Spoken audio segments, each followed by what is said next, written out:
Hi, Algebra 1. Welcome back to Saxon Algebra 1, and we're jumping into Lesson 20 today. That's where we're starting this week. And so we finished out with Lesson 19 last week, and we finished out with exponents and powers. So there's a lot that we covered last week, and I'm really thankful that Saxon is going to review and build on that. So make sure you're taking your time as you go through your lessons to do extra study on that. Now we're jumping in on volume. Now one thing I want to point out to you is surface area and volume are totally different.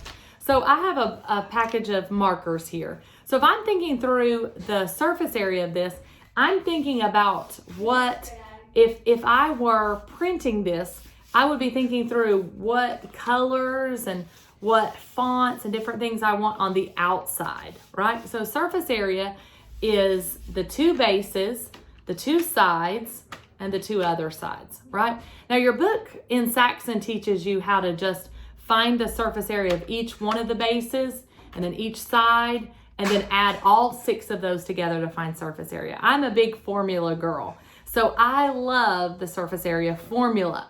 What is that, you ask? I knew you wanted to review it, right? So surface area, anytime I'm looking for surface area, it's 2 capital B plus PH. Now, what do those stand for? Well, capital B means area of the base. So whatever your base is. In this case, my base is a rectangle. So it would be length times width. And because I have a top and a bottom, and they're the same, I would just find that. So it would be length times width, and then I would find 2 of them. Then I would find the perimeter of the base. So I would go 2L plus 2W, and that would give me my perimeter, and I would multiply it times the height, and that would give 1, 2, 3, 4 sides. Then I would add them together. So I have the bases plus the other 4 sides, add them together, and that would be my surface area. Now you can do it the way Saxon shows you and just find all 6 sides and add them together. They still should be the same answer. Now today we're looking at volume. What's different about volume? Well, surface area is always in units squared because I'm finding out how much cardboard I'm going to have to use for the top, for the bottom, for the sides, all 4 sides, right? So that's surface area. Volume is how much it can fill the inside, right? So the makers of this Crayola box had to think, what volume, how many markers can this hold, right? That's the inside. Volume is inside. And that's always measured in units cubed. Now, how do I know what that means? Well, volume is simply find the area of the base and multiply it times the height. I'm thinking of how much to fill it. So if I had, say, I owned a business in coffee cups. So what I'm doing is, if I'm finding surface area, I'm thinking through how much I have to cover the outside to decorate it, the sides, the bottom, and if it has a lid, the top, right? But if I'm finding volume, how much coffee can it hold, right? We love coffee. So volume is how much it can hold inside. So I just find the area of the base and multiply it times the height. And this works for any shape. On this shape, my base is length times width, and then the height is very thin, right? It's how high my box is. In a coffee cup, my base is usually a circle, right? It's a cylinder shape. So I find the area of the circle and then multiply it times height, and that's how much yummy goodness of coffee it can hold, right? Can y'all tell I love coffee? All right, coffee and chocolate and Jesus. Those are the things we love, right? So area of the base times the height. Now, if I'm finding in this shape, the base was just length times width times height.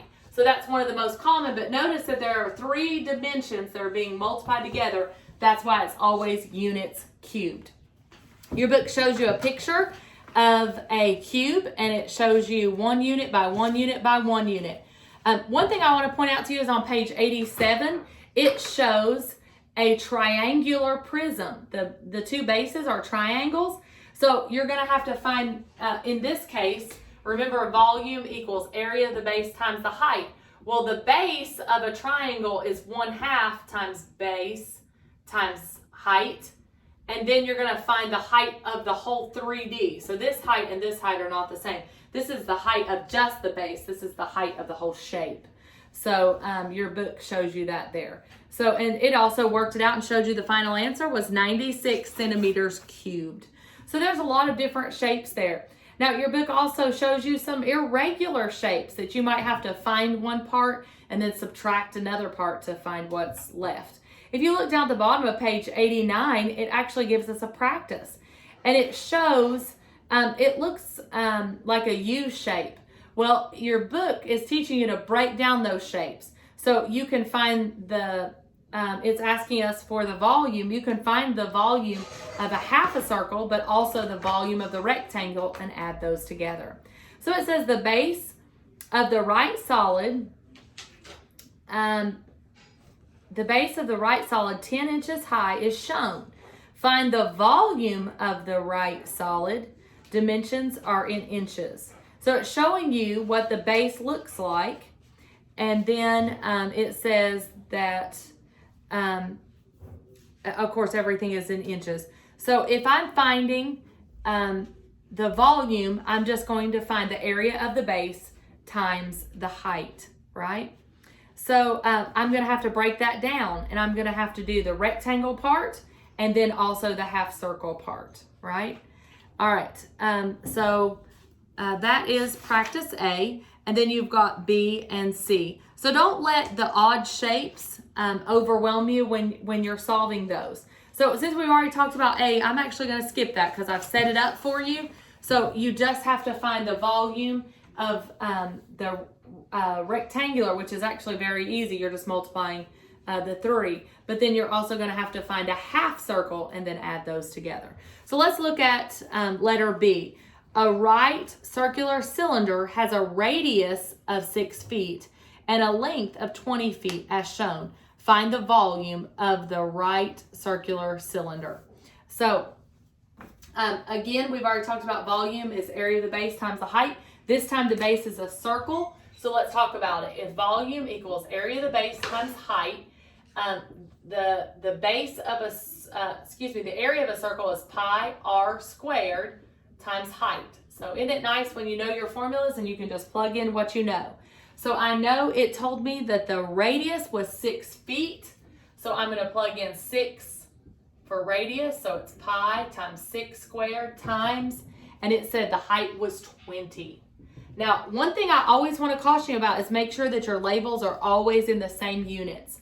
Right now in Algebra 1, they're going to be a little bit kind to you and give you the same units. But as you get into upper level math, especially the ACT test, they might give you 1 in feet and 1 in yards, and they're wanting to see if you're noticing that it's different units. So it's very important to always watch your units. So we did check, and everything is in feet. So at the end, we'll just write feet cubed, right? So 6 squared is 36. 36 times pi is 36 pi times 20. And then I need to solve what V is. So V equals 2 times 6 is 12, carry my 1. 2 times 3 is 6, plus 1 is 7, bring down my 0. So it's 270 pi feet cubed. Now, in your calculators, you can actually plug that in and solve. I'm going to stop there because I actually, my calculator is on my phone, and my phone is what I'm videoing with. So at home, please feel free to multiply 720 times your pi button. You want to use your pi button except when it tells you to specifically use 3.14. Sometimes on standardized tests, they have you use 3.14 just because calculators can round to different places on pi. But the more precise answer is the least amount of times that you have to round, right? All right, let's look at letter C. It says a base has an area of 50 centimeters squared. The height is 12 centimeters. So they've already given you what the area of the base is. So if they've already given it to you, all you have to do, if the area of the base is given 50 centimeters squared, you just have to multiply it times the height, friends. So letter C is super easy. You're just doing 50 times 12. Don't forget your labels. Both of them are in centimeter, 1 centimeter squared, 1 centimeter. So when you multiply it out, that's going to be centimeters cubed. So I'll let you work that one on your own. Now, so lesson 20 was pretty basic. Now we're looking at lesson 21. So we've talked about surface area and volume. I honestly like volume a little bit more than surface area just because it happens to be a little bit easier. You're typically just doing length times width times height, or whatever that base is, area of the base times the height. Now, we're jumping into lesson 21. So it's talking about the product rule of exponents and then the addition of like terms with exponents. So let's review what like terms are. Like terms are anything that's similar, such as if I have 4x plus 7x. Both of those are like terms because both x are to the first degree, so total is 11x. Now what if I had 4x squared plus 7x? Could I combine those two together? Your answer should be absolutely not. Why? Because they're not like terms, right? This one is to the second degree, this one's to the first. I cannot combine them together. This is reduced to lowest terms. I cannot go any further. So this is like terms, this is not. What if I had 4x plus 7y? Could I join those even though they're both to the first degree? No, because those are not, again, like terms, right? So if I had 4x plus 7y plus 2x minus 3y, now I could combine like terms. 4x and 2x make 6x. 7y minus 3y make 4y, right? So I had 7, I'm taking away 3, so I have 4y. But notice I cannot combine those two together because, again, those are not like terms. So that's why it's very important to understand what like terms mean and how to solve those. Now, one thing I want to talk to you about is when I'm adding or subtracting, they have to be like terms. Now, what if I'm multiplying? So we've talked about exponents and powers. So what we need to do is look at how about when I multiply. So your book shows you, what if I had x and then x cubed and then y and then y squared. Notice there is no sign between any of them, so it's an understood multiplication between everything. Well, one thing I want to point out to you that when we're dealing with exponents, if I'm adding, I can only combine coefficients and they have to be like terms. When I'm multiplying, exponents are like that long lost friend that's one step behind, right? So if I'm multiplying exponents, the rule is they're one step behind. I add when their bases are the same. So if I have x times x cubed, this is x to the first power, that would be x to the fourth. Why? Because x1 plus 3 makes 4. And then I've got y1 plus 2. Where did that come from? Well, y with no number is an understood 1.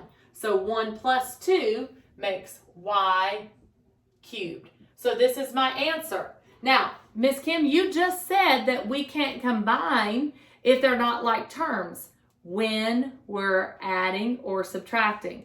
Multiplication have different rules. So multiplication, if their bases are the same, then you can add the exponents. So notice that I didn't put it all together and say 7 because their bases aren't the same, right? So still like terms are involved, but I have to know the rules for exponents are always one step behind. If I'm multiplying, the step before is I'm adding, right?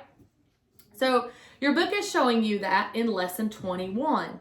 So my rule, anytime that my bases are the same and I am multiplying. Now, when we started out talking about this lesson, I was adding like terms or subtracting. I was not multiplying. So you may say, that confuses me a little because our rules are different. Well, think of it this way. Your rules were different. When you were younger, I bet you had a really early bedtime because you needed more sleep, right? But as you've gotten older, your parents have probably changed your bedtime, right? Because your rules change because you're maturing, you're becoming more independent, right? So think of as addition and subtraction as those, they had to follow different rules. And then multiplication and division are a little more advanced. And so they get to follow a little bit different rules, right? Now, there are certain mathematical rules that both have to follow. Same is true for you guys, right? So like driving, we didn't let you drive when you were 4 or 5, we hope, right? So once you're able to get your permit or your driver's license, then the rules change. But we still have rules that no one can go a certain mile per hour, right? And that's for safety's sake. But as you get older, your rules change. So the same is true with variables. And the rules are different for adding and subtracting exponents and then multiplying and dividing exponents. So now one thing your book talks about on the second part of this lesson is adding and subtracting with multiple exponents. So they do have to be like terms. So your book is actually showing you if you have 3x squared plus 2x squared, then it is 5x squared. So why do I not say 2 plus 2 is 4? Is because I'm not multiplying, right? I'm adding. So I'm saying I have 3 of the x squared and I have 2 more of the x squared. So I have a total of 5 of the x squared. So when I'm adding, as long as my base is the same with the same degree in the exponents, then I just add, I just combine, whether I'm adding or subtracting, my coefficients. So that's why my rules are so important. All right. Now let's take a look at your practice on page 93. So I'm looking at, they've got A, B, C, and D. So let's do a few of those.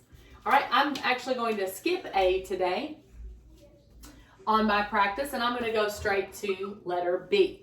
So letter B says x cubed, x, y squared, y to the 5th, x to the 7th, m. All right, so I've got those. Now what I'm going to do is look for what are the same terms, right? So I've got x, x, and x. So I'm just going to add those together. Now be careful, this x doesn't have anything, and it's very easy to leave them out because nothing's written. I have to write my 1. So I'm multiplying. Remember, when I'm multiplying, the step before is I add. So I would say 3 plus 1 is 4. 4 plus 7 equals x to the 11. 3, 4, and 7 make 11. So I'm going to go ahead and mark those out so I don't combine them multiple times. Now I've got y. I've got 2 and 5 make y to the 7th. All right, I'm going to mark those out. Now I've got m and m. They're both to the 1st degree, so I would have m squared. Now, one thing I want to point out to you is that is the correct answer, but as you get further into math, you'll understand that we always write things in alphabetical order. We also, that's very important, so I'm going to say m squared, x to the 11th, y to the 7th is my final answer. So I have it in proper order. All right, now let's take a look at, we'll skip C and go on to D.